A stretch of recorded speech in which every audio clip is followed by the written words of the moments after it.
In the Scottish Highlands, where hatreds are as old as the hills, men die easier than feuds.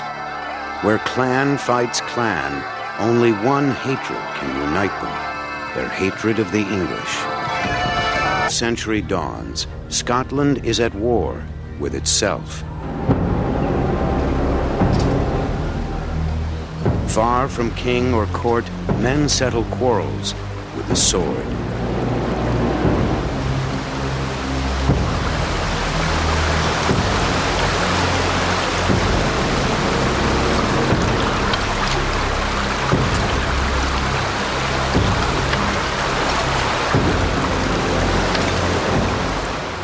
Clan MacDougall has taken arms against its rival, the Campbells.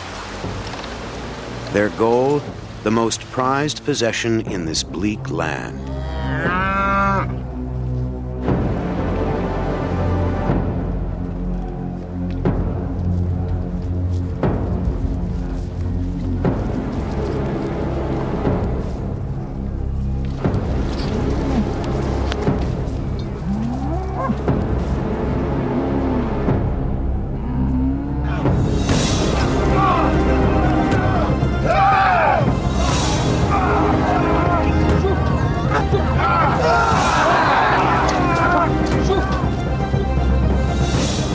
It is a triumph for Clan MacDougall, another defeat for Clan Campbell. They have lost a herd, and with it, much wealth.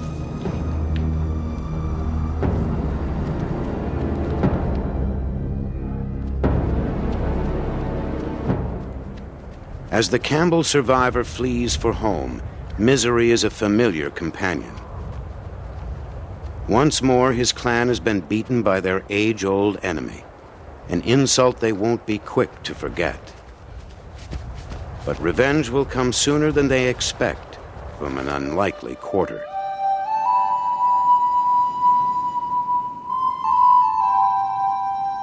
The Campbells' refuge lies in the peaks and folds of the Scottish Highlands. In the 1300s, it is a world apart. Mountains, lochs and bogs set Highlanders off from the lowland Scots and the rest of Britain. Winters are ferocious, summers soaking. The soil sustains only the hardiest of creatures, and the people, as one lowlander complains, are as hard as the land. The Highlanders are a savage and untamed race, rude and independent. Even language divides the Scots. Lowlanders speak English, Highlanders Gaelic. All they have in common is a king. But to the Highlanders, marooned in their mountains, he is a distant figure indeed. For the Campbells of Argyll in the Western Highlands, their own strength is their only protection against their powerful neighbors, the MacDougalls of Lorne. United in hardship, families cling to the sturdiest rock in the land, the clan. At the heart of Clan Campbell stands Innisconnell Castle, home to their chief, Sir Neil Campbell. In Gaelic, clan means the children. Within Clan Campbell, many families live as one, sharing a common name.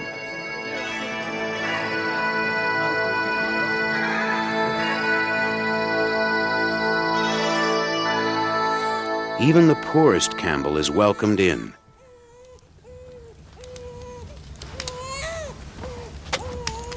Parted from his mother, he is raised in another household to ensure his ties to the clan will be the stronger bond.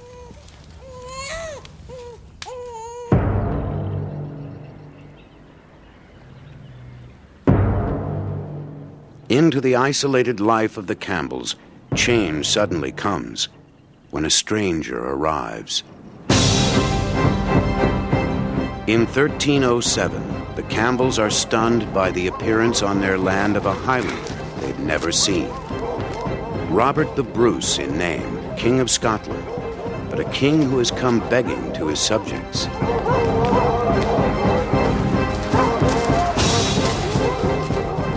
He is a fugitive, charged with the murder of a rival for the crown. His pursuers are his victim's kin, none other than the Campbells' old enemy, the MacDougals. The Campbells need no other reason to help their king.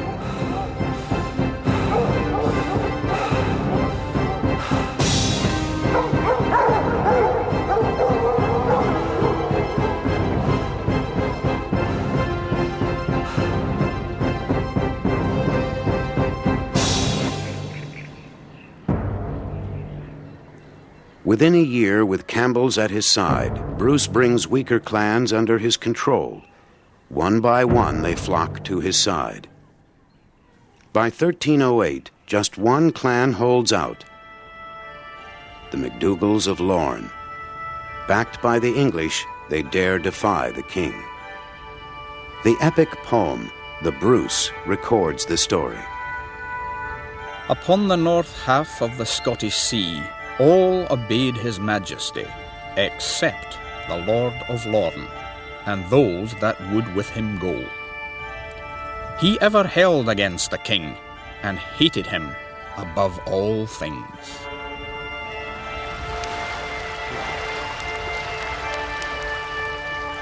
With an old score to settle, the Campbell chieftain summons his men. Their ranks are swollen by broken men. Outlaws from their own clans, they have found a new home with the Campbells. Every man, Campbell by birth or by bond, will share the dangers of battle and the spoils.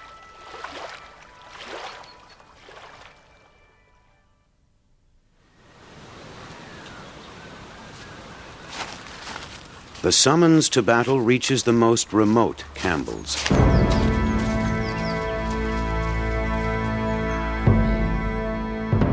It's a 2-day march to his chief's castle, yet the Highlander travels lightly.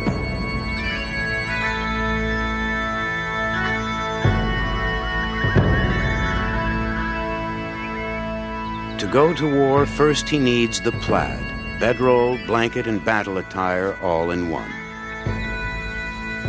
Its deep folds offer a measure of protection from the cold and from the cold steel blade.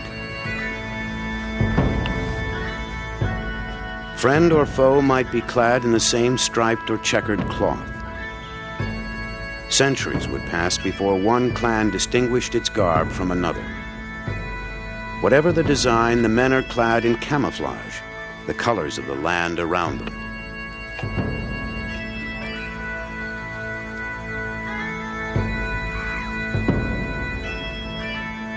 The poorest Campbells wear a lin, a plain linen shirt coated with grease or fat to make it waterproof.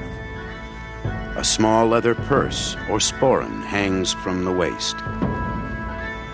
For most of the year, from his mid-thigh to his feet, the warrior wears nothing at all. In the bitter cold, Highlanders earned their lowlands nickname, Redshanks.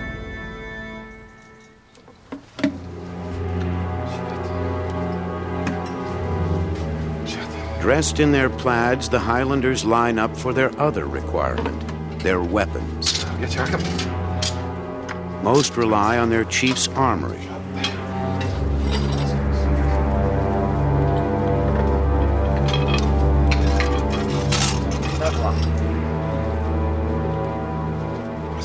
Fired by the chance for revenge and a share of the MacDougall riches, the Campbells strike out into enemy territory. Lorne.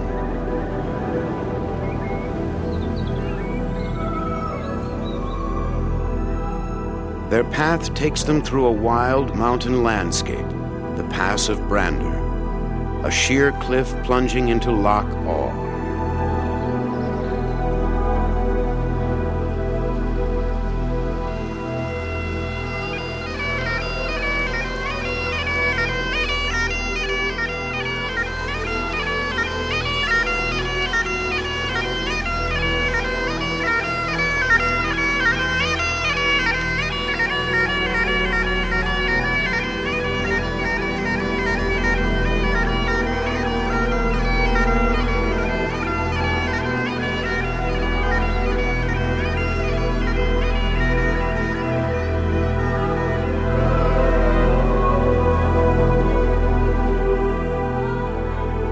foes, the Campbells confidently marched deeper into hostile terrain.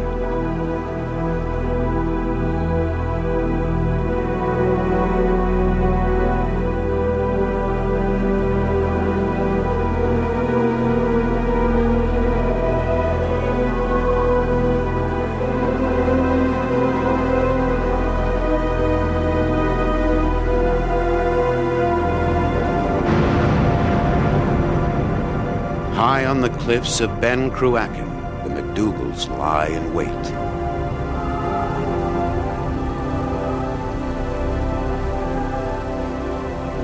The king and his men held their way, and when the pass had entered they, the folk of Lorn on high, upon the king they raised a cry, and shot and tumbled on him stones, both great and heavy, upon their heads.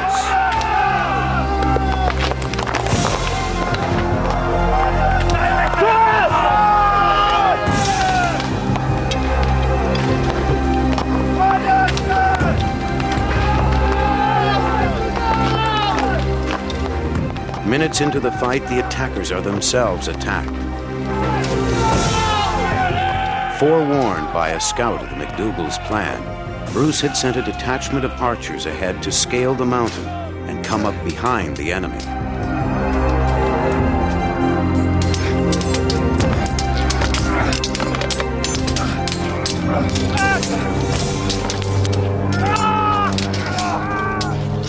The MacDougalls find themselves fighting on two fronts.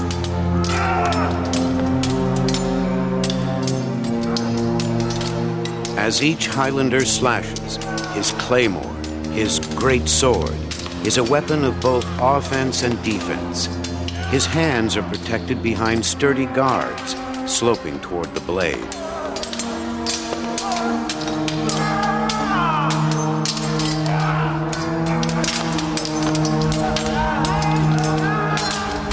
In the hands of any man strong enough to wield it, the Loch Arbor axe, up to 7 feet long. A Campbell hooks his foe, trips him, then turns the blade.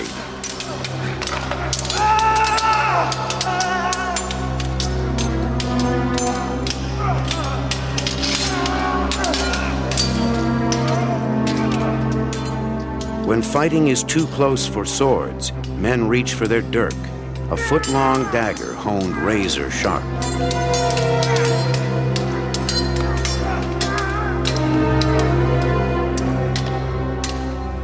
It is the warfare of the Highlands, mastery of weapons and brute strength.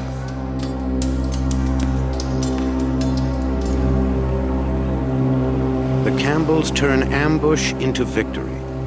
Now they fan out across Lorn, seizing cattle and land. The rest of the MacDougalls escape south toward England.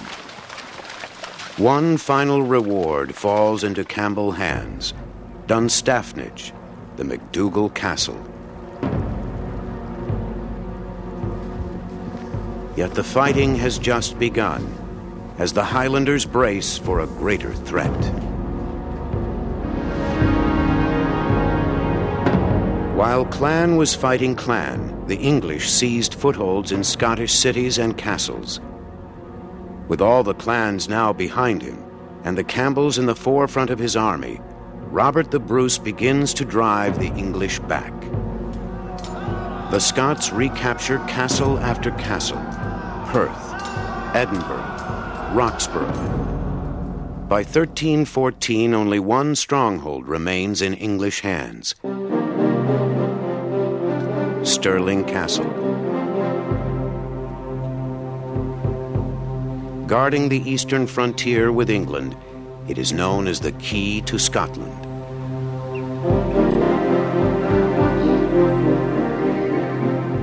Clans from all over Scotland stream to Bruce's side. The Campbells are surrounded by unfamiliar faces, old enemies, even lowlanders. 6,000 strangers, united in hatred of the English.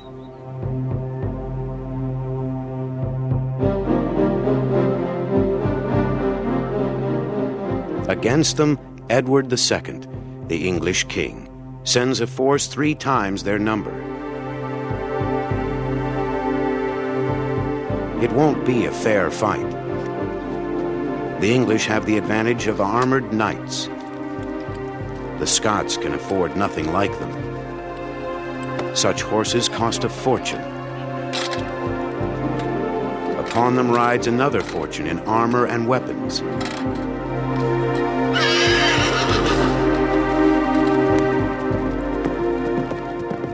Scottish hopes rest on supreme discipline and a simple piece of wood.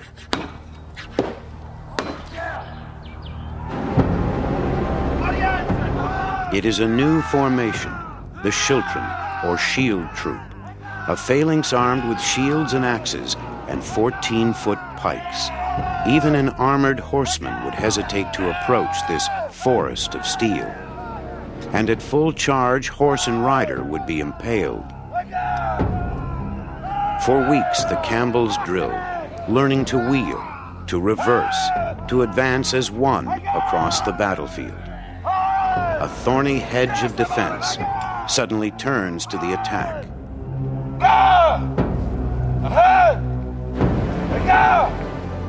It is a new discipline for the Campbells, a far cry from the unruly warfare of the Highlands, and a surprise for the English when they reach Stirling.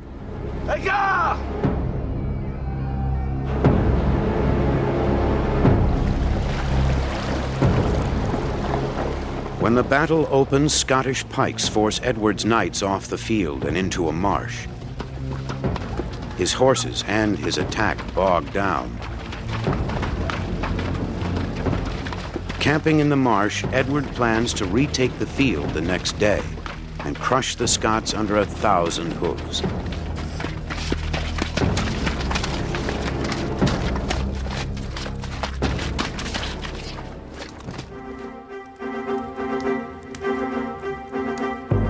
That night, the Campbells hear a rousing speech from their king. They have come here, trusting in their great power, to seek us in our own land, and have brought here, right into our hands, riches in such great plenty, that the poorest of you shall be both rich and mighty thereby. He gives them a grand cause to fight for, a free Scotland, and one just as dear to their hearts, English loot.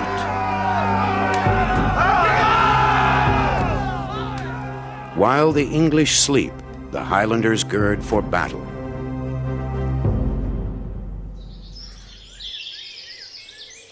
At dawn, the English are still camped on the marsh, and there the Highlanders surprise them. The Campbells take their positions alongside Bruce's pikemen.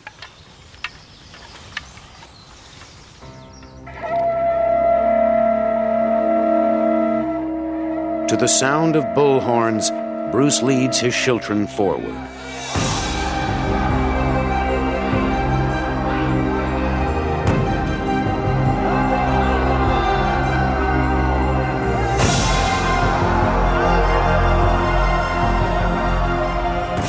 As the wall of pikes bears down, some of the English knights charge with more eagerness than wisdom.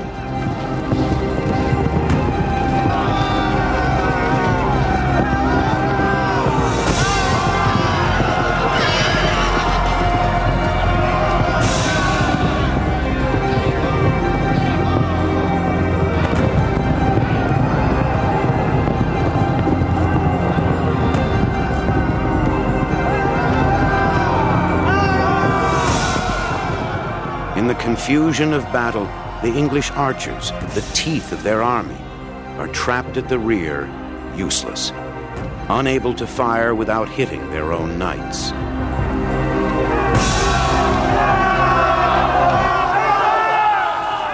The Scots drive the English deeper into the marsh, fighting on familiar soil for their own land. The Highlanders press home their advantage. With all their might and all their main they laid on as if madmen.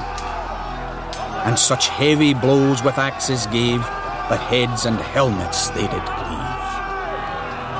So great a din was there of blows, as weapons upon armour struck, and of spears so great a breaking, with such throwing and such thrusting, such grinning, groaning, and so great a noise that no other can beat.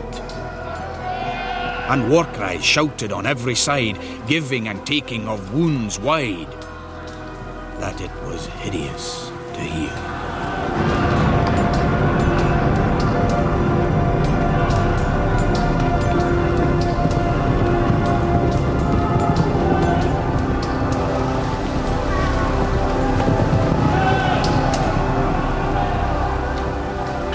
So many horses and knights lay drowned, it was said, that a man could pass over the stream called the Bannock Burn without wetting his feet.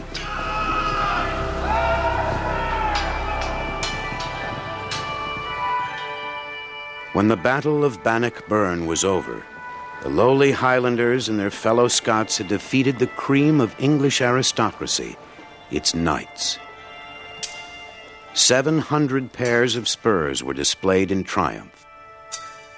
During the entire Middle Ages, Bannock Burn was the worst defeat the English ever suffered. As the Highlanders returned home, they carried with them 3 trophies: English plunder, a newfound pride, and a giant step toward keeping Scotland free.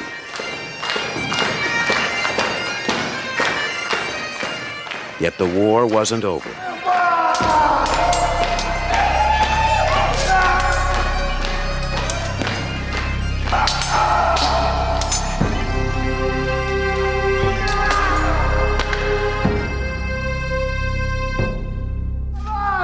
"14 more years of bloodshed would pass before England would acknowledge the new king to the north, Robert the Bruce.